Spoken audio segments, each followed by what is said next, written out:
Friends, आज का जो हमारा टॉपिक रहेगा वो रहेगा वर्टिब्रल कोलम का। हम लोगों ने एंडोस्केलेटन का जो टॉपिक है वो स्टार्ट कर रखा है। यानी क्या स्टार्ट कर रखा है? Endoskeleton.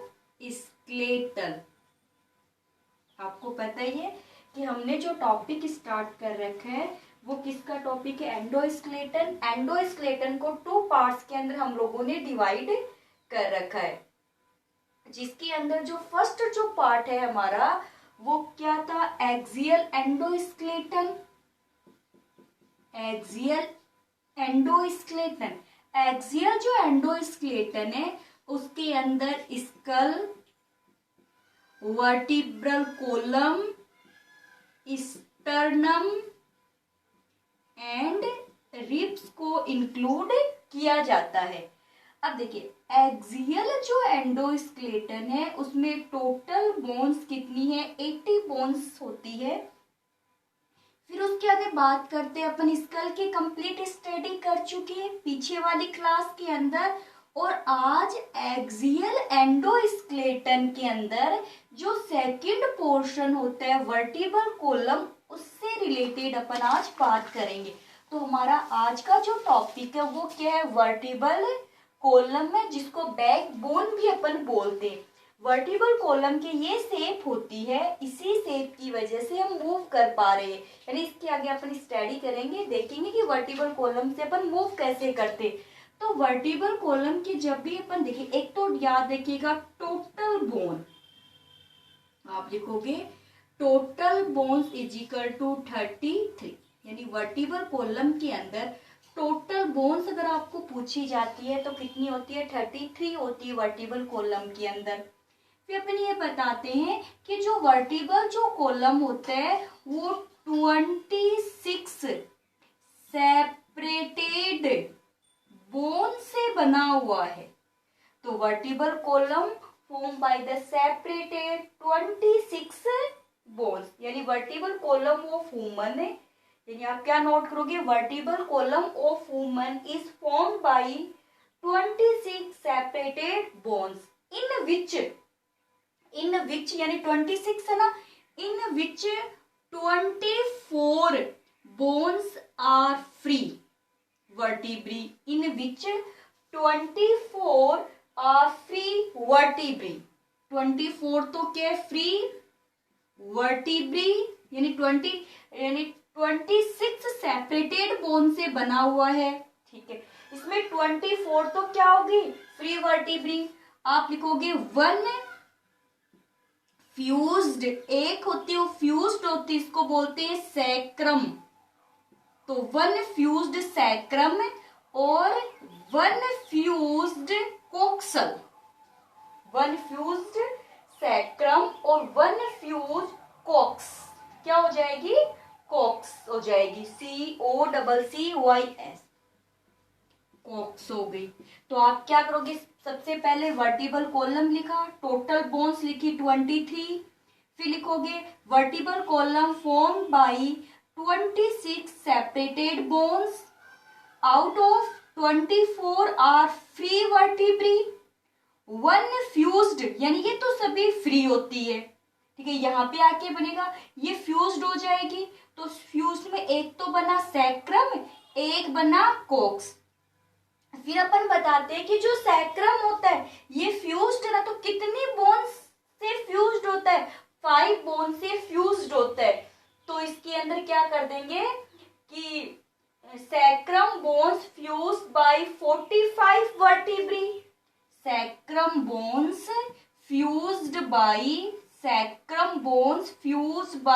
5 vertebrae and the coxal bones fused by 4 vertebrae। ना हो गया? देखिए, ये 26 सेपरेटेड बोन्स की बात करते हैं अपन, 24 फ्री है, 1 फ्यूज्ड, और 1 फ्यूज्ड उसको क्या बोलते हैं? सैक्रम। और कितनी फ्यूज्ड? यानी इसमें यानी 5 बोन्स मिलेगी तब एक सैक्रम बनती है। तो फ्यूज द 5 वर्टिब्री, यानी 5 वर्टिब्री बनी तब सैक्रम बनी। और इसमें 4 वर्टिब्री फ्यूज्ड होगी तब क्या बन जाती है? कॉक्स बन जाती है। तो इतनी बात आप लोग अच्छे से ध्यान में रख लोगे। चलिए, फिर उसके बाद में अपन ये देखते हैं कि टोटल वर्टिब्री कितनी हो जाती है, 33 हो जाती है। अब ध्यान में रख लोगे। फिर उसके बाद में अपन बात करते, देखिए यहाँ पर ये क्या है, वर्टिबल कॉलम की बात हो रही है। इनके नाम अपन बाद में करेंगे। तो देखिए आपको ये जो वर्टिबल कॉलम आपको दिखाई दे रहा है, ये क्या काम करता है, तो वर्टिबल कॉलम आप लिखोगे, vertebral column form the main axis of the body and give support of trunk. Main axis of the body ये क्या बनाता है, main form the main axis of the body and provide the support of the trunk. अपना जो धड़ वाला हिस्सा होता है ना, उसको ये नेक रीजन से नीचे वाला हिस्सा जो होता है उस, और कहाँ तक जाता है, कमर तक जा रहा है, ठीक है, पेल्विक रीजन तक जो जा रहा है हिस्सा, वो क्या होता है, उसको क्या प्रोवाइड करवाता है, ये सपोर्ट प्रोवाइड करवाने का फंक्शन परफॉर्म करता है। फिर नेक्स्ट हो जाएगा कि देखिए vertebrae attach through the ligament, की वर्टिब्री जो होती है वो आपस में किससे जुड़ी है, जैसे मान लीजिए एक वर्टिब्री ये है, एक वर्टिब्री, तो ये आपस में किससे जुड़ी रहती है, लिगामेंट। लिगामेंट, देखो लिगामेंट का मतलब लगाव, और खुद के साथ लगाव है, तो बोन का बोन से जोड़ने वाला कौन होता है, लिगामेंट। तो vertebrae are attach to the each other by the ligament. कि 33 जो वर्टिब्री होती है आपस में किससे जुड़ी हुई रहती है, लिगामेंट से जुड़ी हुई रहती है। फिर बताते हैं कि एक होता है फाइब्रो कार्टिलेजिनस पैड। फाइब्रो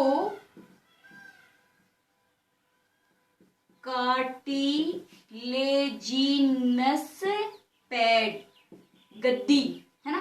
देखिए जैसे ये बता रहा है कि एक वर्टिब्री, जैसे ये जगह है यहाँ वाली, या फिर अपन इसको हटाते हैं, जैसे मान लीजिए एक वर्टिब्री तो ये हो गई, ठीक है, एक ये हो जाती है दूसरी वर्टिब्री। तो एक वर्टिब्री दूसरी वर्टिब्री के बीच के वाला ये वाला जो गैप है हो रहा है, ये ऐसे है, ठीक है, ये वाला जो गैप हो रहा है फाइब्रो कार्टिलेजिनस, फाइब्रो कार्टिलेजिनस जो पैड होता है उसका बना हुआ रहता है। तो fibro cartilaginous pads are found in between the vertebrae. तो ये बिटवीन हो गया ना, बिटवीन द वर्टिब्री में क्या प्रेजेंट है, fibro cartilaginous pad found between the vertebrae. तो दो वर्टिब्री के बीच में क्या पाया जाता है, फाइब्रो यानी कार्टिलेज। ये देखो ये वाली बोन, ये वाली बोन, बीच में क्या पाया जाता है, कार्टिलेज पाया जाता है। तो उसका नाम क्या हो गया, फाइब्रो कार्टिलेज पैड हो गया। कि fibro cartilage pad found between the two vertebrae known as the intervertebral disc. इसको क्या बोलते हैं, बोलते ना, आपने कभी सुना हो उसको, तो डिस्क की प्रॉब्लम हो गई है तो इसको क्या बोलते हैं, इंटरवर्टिब्रल डिस्क बोला जाता है। यानी इसका मतलब ये होता है कि जो फाइब्रो कार्टिलेज जो पैड होता है ये लूज हो जाता है, ठीक है, इसकी वजह से उसको बैठने में, उठने में, ज्यादा लंबे समय तक खड़े होने में, ज्यादा लंबे समय तक बैठने में उसके जो वर्टिबल कॉलम या बैकबोन में पेन होने लगता है। तो पेन जो हो रहा है वो क्या है, वर्टिबल इंटरवर्टिबल जो डिस्क है इसमें प्रॉब्लम क्रिएट हो जाती है, क्योंकि फाइब्रो कार्टिलेज पैड या इंटरवर्टिब्रल डिस्क की वजह से ही हमारी जो बैकबोन होती है, हमारे अंदर जो मूवमेंट हो रहा है, अपन जैसे हमारी बॉडी को ऐसे बेंड कर सकते हैं, हमारी बॉडी को ऐसे सीधे कर सकते हैं, लेफ्ट और राइट के अंदर अपन मूव करवा पा रहे हैं, तो वो इन्हीं की वजह से हो रहा है। यानी फिर उसके बाद में vertebral column become flexible by the presence of intervertebral disc and the ligament। यानी intervertebral disc और जो ligament है उनकी वजह से ही वर्टिबल कॉलम क्या होता है, फ्लेक्सिबल होते हैं, अपनी जो बॉडी होती है वो मूव कर पा रही है। तो अपनी बॉडी मूव करने का क्या रीजन है, इंटरवर्टिबल डिस्क और लिगामेंट की वजह से। लिगामेंट मैंने आपको बता दिया कि एक वर्टिब्री दूसरी वर्टिब्री से आपस में जुड़ी हुई है तो उसको लिगामेंट बोला जाता है। एक बोन दूसरी बोन से जुड़ी है, एक बोन और दूसरी बोन के बिटवीन फाइब्रो कार्टिलेज का बना हुआ पैड यानी गद्दियां पाई जाती है, और इन्हीं की वजह से ही, जिसको क्या बोलते हैं, इंटरवर्टिबल डिस्क बोलते हैं, और इसी की वजह से क्या होता है, मूवमेंट हो जाता है। चलिए आप लोग नोट कर लोगे यहाँ तक। फिर नेक्स्ट अपन क्या बताएंगे, ये यानी कि अपन बात करते हैं यहाँ पर, ये किसका डायग्राम दिया हुआ है, वर्टिबल डिस्क का, सॉरी वर्टिबल कॉलम का डायग्राम दे रखा है। फिर अपन एक वर्टिब्री को लेके चलते हैं, ठीक है। जैसे स्ट्रक्चर की बात करते हैं कि देखिए अपन यहाँ से एक स्ट्रक्चर को ऐसे उठा, ये ऐसे बना लिया ऐसे, ठीक है। ये यहाँ पर एक नैरो ट्यूब बना दी, एक पॉइंट ले लिया ना, उठा लिया, यानी यहाँ से एक वर्टिब्री को इधर बना लिया। अब देखिए इसके अंदर दो पार्ट होते हैं, एक वाले पार्ट को तो बोलते हैं, एक तो रीजन हो गया एंटीरियर रीजन, एक रीजन क्या हो जाता है, पोस्टीरियर रीजन हो जाता है। तो जो एंटीरियर रीजन होता है, यानी कि ईच वर्टिब्री के एंटीरियर रीजन को सेंट्रम बोलते हैं। क्या बोलते हैं, सेंट्रम बोला जाता है। यानी anterior region of each vertebrae is known as the centrum and the posterior region of each vertebrae is known as the neural arch. तो ये वाला रीजन क्या हो जाता है, न्यूरल आर्क हो जाता है। तो आप ध्यान में रख लोगे, ये वाला जो पोर्शन चल रहा है, ये पीछे वाला ये वाला जो पोर्शन है एंटीरियर होता है, आगे वाला हिस्सा होता है जिसको सेंट्रम। तो the anterior portion of the each vertebrae is known as the centrum and the posterior portion is known as the neural arch. चलिए फिर अपन बताते हैं कि जो सेंट्रम और न्यूरल आर्क की बात हो जाती है, the shape of the Centrum in human and all mammals. ये ना सेंट्रम, ये वाला पार्ट्स क्या होता है, सेंट्रम। तो the shape of the Centrum in human and the all mammals, इसकी शेप कैसी होती है, ऑल मेमल्स या ह्यूमन के अंदर सेंट्रम की जो शेप होती है उस शेप को बोलते हैं एम्फीप्लेटियन,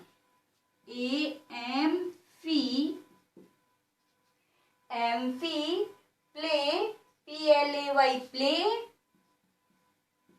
ठीक है। यानी याद करने का तरीका है एम्फी प्ले, PLATYAN प्लेटियन, एम्फीप्लेटियन। यानी शेप को क्या बोला जाता है, एम्फीप्लेटियन और acoelous, ACOELUS, acoelous, ACOELOUS, coelous बोलते हैं। तो आपको ध्यान में कि anterior portion is known as the centrum, the shape of the centrum is amphiplatyan, ठीक है, एंड एसिलोस, AMPHIPLATYAN, एम्फीप्लेटियन की शेप में हो जाता है। नेक्स्ट अपन बताते हैं कि जो for the fusion with nearest vertebrae, इधर देखिए ये वाला, ये अपनी नियरेस्ट वर्टिब्री के साथ में ऐसे क्या करेगा, फ्यूज करेगा ना, जैसे ऐसे। तो एक वर्टिब्री ये रही, एक वर्टिब्री ये वाला हिस्सा हो गया। ये बताते हैं कि अपने जो नियरेस्ट वर्टिब्री के साथ ये फ्यूज्ड होता है। तो फ्यूज्ड होने के लिए इनमें प्री जाइगोफाइसिस और पोस्ट जाइगोफाइसिस पाए जाते हैं। जैसे देखिए मैं आपको वापस, जैसे देखिए मान लीजिए एक वर्टिब्री ये हो गई, ठीक है, ये कौन सी हो जाती है, सेकंड वर्ट, इनके बीच में तो वर्टिबल डिस्क पाई जाएगी, ये ऐसे, ये इसका न्यूरल, फिर और वर्टिब्री बन जाती है ऐसे, है ना। तो यहाँ देखिए जैसे मान लीजिए ये मान के चलते पर ये अपने पहले वाली से भी जुड़ा हुआ है एंटीरियर पोर्शन, ये अपनी बाद वाली से भी जुड़ा हुआ है। तो ऊपर वाला हिस्सा तो क्या हो गया इसका, प्री जाइगोफाइसिस, और नीचे वाला हिस्सा क्या हो जाता है, पोस्ट जाइगोफाइसिस। यानी एक से दूसरे से जुड़ा हो ना, तो ये प्री जाइगोफाइसिस और पोस्ट जाइगोफाइसिस हो जाता है। तो यहाँ तो आप लोग नोट कर लोगे, क्या नोट करोगे कि for the fusion with nearest vertebrae, these vertebrae has anterior pre-zygophysis and post-zygophysis। चलिए अब बात आते हैं इधर वाली पे, इसकी तो कंप्लीट हो गया एंटीरियर की।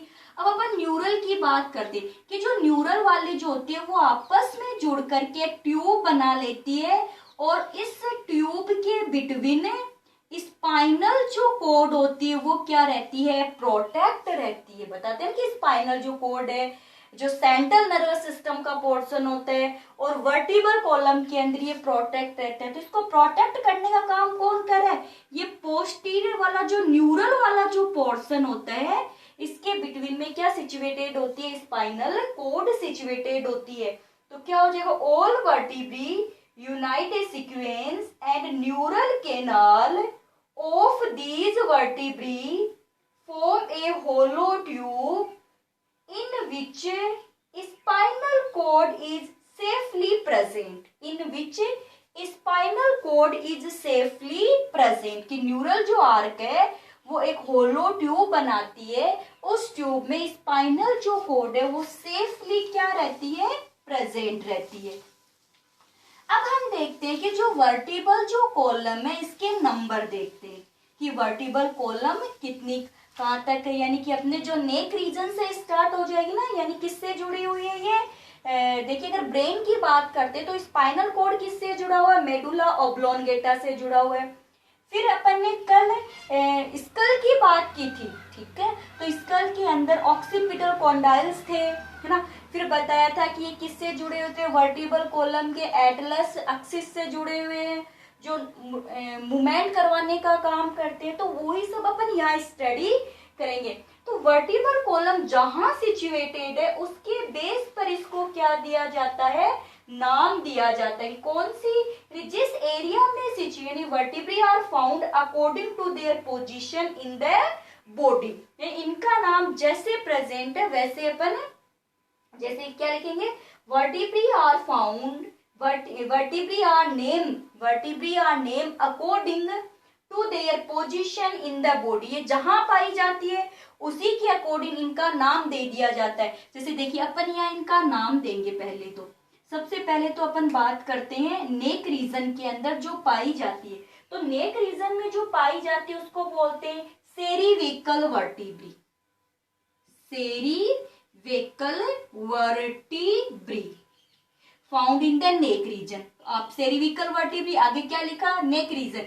अब ये सेरिविकल जो वर्टिब्री होती है इनके नंबर कितने होते हैं, तो जैसे आप फर्स्ट नंबर लगाओगे क्या लिखोगे, सेरिविकल, सेरिविकल वर्टिब्री कहाँ है, फाउंड इन, बीच में लिख लिया नेक रीजन।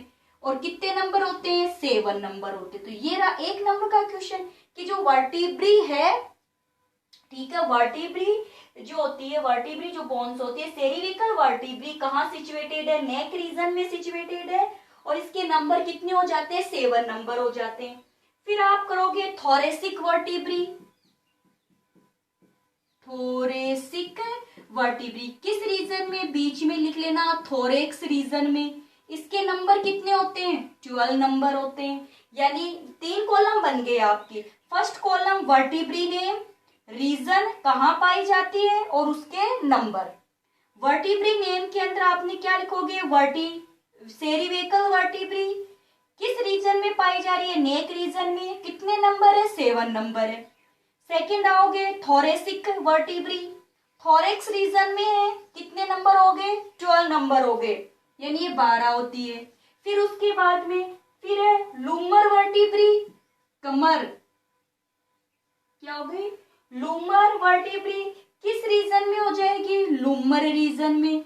लूमर रीजन बोलते हैं कमर वाले रीजन को, ठीक है। अब इसके अपन नंबर की बात करते तो इसके नंबर कितने हो जाएंगे, इनके नंबर हो जाएंगे 7 नंबर हो जाएंगे। कितने होंगे, 7 नंबर अपन इसके इंक्लूड कर लेते हैं। फिर उसके बाद में हम बात करते हैं क्या, अब हो गया सैक्रम, क्या बोलेंगे, सैक्रम। तो जो सैक्रम है वो कौन से रीजन में है, सैक्रल रीजन में। अभी डायग्राम में बताऊंगी। ये हो जाएगी सैक्रम वाली भी कितनी हो जाएगी, यानी कि अपन बात करते वैसे तो एक है लेकिन ये फ्यूज्ड भी तो होती है ना। यदि लूमर की कितनी होगी, 5 हो गई, सैक्रम कितनी होगी, 5 हो जाती है, जो मिलकर के एक यानी फ्यूज्ड होकर के एक स्ट्रक्चर बना लेती है। वैसे तो 5 है लेकिन फ्यूज्ड होकर के कितनी बना लेगी 1, तो 5 फ्यूज्ड टू फॉर्म 1। आप क्या लिखोगे 5 फ्यूज्ड टू फॉर्म 1 सैक्रम। तो देखिए आपके पास नेक रीजन में होगी 7, ठीक है, थोरेक्स रीजन में 12, कमर में 5, सैक्रम में 5 to fuse to form the 1 triangular यानी 5 है, 5 फ्यूज होके यानी 5 टू फ्यूज 1 ट्राइएंगुलर। वैसे तो एक रिंग 5 आपस में फ्यूज्ड है। फिर उसके बाद में एक कौन सी बच गई, कॉक्स, कौन सी हो गई कॉक्सल। तो कॉक्सल कौन सी हो जाती है, यानी टेल वाला पोर्शन हो गया। 4 है जो आपस में फ्यूज होकर के क्या बनाती है 1 बना लेती है, तो कॉक्स क्या हो जाएगी, कॉक्सल बोल दो या कॉक्स बोल दो, कोई दिक्कत वाली बात नहीं है, यानी हो गई कॉक्सल GEAL। ठीक है, किस रीजन में पाई जाएगी, टेल रीजन में, यानी कि 4 कॉक्स फ्यूज्ड टू फॉर्म 1, यानी 4 फ्यूज्ड होके क्या बना लेती है 1 बना लेती है। तो देखिए सैक्रम में कितनी हो गई 1, कॉक्सल भी कितनी हो गई 1 हो जाती है, लूमर कितनी है 5, थोरेसिक 4 और सेरिविकल कितनी हो जाती है 7 हो जाती है। या के नंबर आप लोग नोट कर लोगे। फिर अपन बताते हैं कि जो 7 वाली है, अब देखिए थोड़ा सा डायग्राम में आ जाते एक बार, बाद में बात करेंगे। तो नेक रीजन वाली होगी, यानी स्टार्टिंग के अंदर अपन क्या बता देते हैं सेरिविकल। फिर उसके बाद में क्या हो जाती है थोरेसिक के बाद में क्या हो जाती है जैसे लूमर, ठीक है। फिर देखिए यहाँ पर ये वाला जो टेल नीचे आ गया ना, ये क्या हो गई कॉक्स, और बीच में क्या हो जाती है सैक्रम। तो सैक्रम वैसे तो एक है लेकिन कितनी बोन्स फ्यूज्ड हुई है 5 बोन्स। कॉक्स वैसे तो एक है लेकिन 4 कॉक्सल इसके अंदर, यानी 4 कॉक्सल फ्यूज्ड होकर के एक कॉक्स बनाती है। अब देखिए सेरिविकल के अंदर कितनी होती है 7 होती है, सेरिविकल में कितनी है 7 है। तो 7 के अंदर जो फर्स्ट वर्टिब्री है, 7 में फर्स्ट वर्टिब्री को क्या बोलते हैं एटलस। ये लो एक क्वेश्चन ध्यान में रखिए, आप लोग लिखोगे the first vertebrae is known as the atlas and the second vertebrae is known as the axis. 1 number वाली क्या कहलाती है एटलस और 2 नंबर वाली क्या कहलाती है एक्सिस। पीछे से कितनी बच गई 5 रिमेनिंग, ठीक है, जो 5 बची हुई है 5 रिमेनिंग जो होती है उनको बोलते हैं टिपिकल। लास्ट में जो 5 बच गई उनका क्या नाम हो जाता है टिपिकल वर्टिब्री बोला जाता है। टिपिकल सेरिविकल वर्टिब्री, टिपिकल सेरिविकल वर्टिब्री बोलते।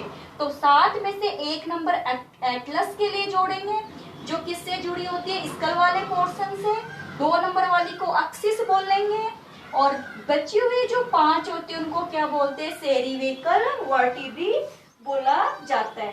फिर presence of foramen in transverse process of cervical vertebrae, लिखिए presence of foramen transverse processes of cervical vertebrae and in thoracic vertebrae has places for articulation of ribs on lateral sides and are specific characters of these vertebrae।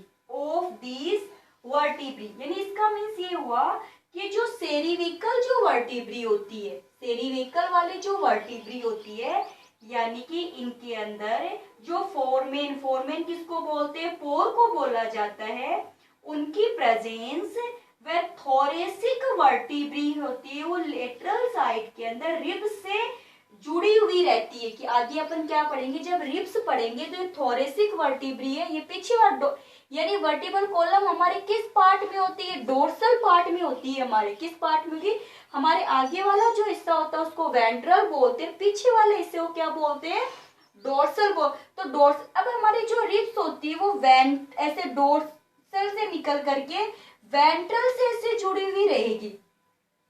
तो यानी thoracic वाला जो reason होता है, ठीक है, thoracic जो vertebrae होती है इसके साथ में एक लेटरल साइड में कौन जुड़ी हुई रहती है, रिब्स जुड़ी हुई रहती है। तो अगर यहाँ से क्वेश्चन अगर पुटअप होता है तो एक तो ये मूवेबल किसकी वजह से, तो लिगामेंट और वर्टिबल इंटरवर्टिबल डिस्क की वजह से होते, एक इनके नाम देखिए मैं वापस से कर देती हूँ। सेरिवेकल में 7 है, थोरेसिक के अंदर 12 वर्टिब्री होती है, लुमर में 5 वर्टिब्री होती है, सैक्रम 1 है और कोक्स 1 है। सैक्रम के अंदर 5 फ्यूज्ड होती है जो ट्राइएंगुलर सैक्रम बनाती है, और जो कोक्स वाली जो होती है टेल रीजन वाली है जो जो किसके द्वारा फ्यूज्ड होती है, 4 वर्टिब्री के द्वारा फ्यूज्ड रहती है। तो टोटल वर्टिब्री कितनी होती है, 33 वर्टिब्री होती है। तो आपका एक टॉपिक था वर्टिबल कॉलम का, यानी कि एक्सियल जो एंडोस्केलेटन है उसमें एक पार्ट स्कल का कंप्लीट हो चुका है और सेकंड क्या कंप्लीट हो चुका है, वर्टिबल कॉलम कंप्लीट हो गया। अब 2 बच गए, एक स्टर्नम बच गया और एक रिब्स बच गया, जो अपन नेक्स्ट क्लास के अंदर इनको कंप्लीट करेंगे।